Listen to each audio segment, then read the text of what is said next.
Hello hello नमस्ते सबैजनालाई आरामै हुनुहुन्छ। आउनुहोस् आज करेन्ट चाउचाउ बनाएर खाऊँ। यहाँ मैले काटेको छु प्याज टमाटर गेडागुडी र ससेस। यो सबै हालेर मिक्स गरेर बनाउँदा चाहिँ साह्रै मिठो हुन्छ। अनि हाम्रो यहाँ चाउचाउ उम्लिँदैछ र म इन्जोय गर्दै एकदम कुकिङ गर्दैछु। र मैले बोइल गरेर यहाँ चाउचाउ निकालेँ। अब म ससेस फ्राई गर्दैछु अनि मैले सबै कुरा हालेँ र मिक्स गरेँ। फेरि यसलाई पकाएँ एकैछिन। मलाई चाहिँ साथीहरू पकाउन कुकिङ गर्न भनेपछि चाहिँ एकदमै जाँगर लाग्छ कि एकदमै जाँगर लाग्छ। अनि एकदम इन्जोय गर्दै नाच्दै उफ्रिँदै रमाउँदै बनाउने गर्छु जे बनाउँदा पनि।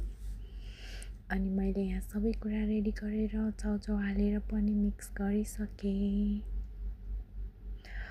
सबै मिक्स गरेँ मैले चाहिँ हामी 3 जनाको लागि बनाएको थिएँ यो चाउचाउ चाहिँ।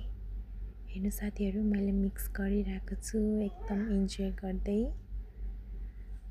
तपाईहरुलाई पनि कसलाई खाना बनाउने बेलामा चाहिँ एकदम रमाइलो लाग्छ, एकदम खुसीको साथ तपाईहरुले खाना बनाउनुहुन्छ। कसलाई मन लाग्छ यसरी।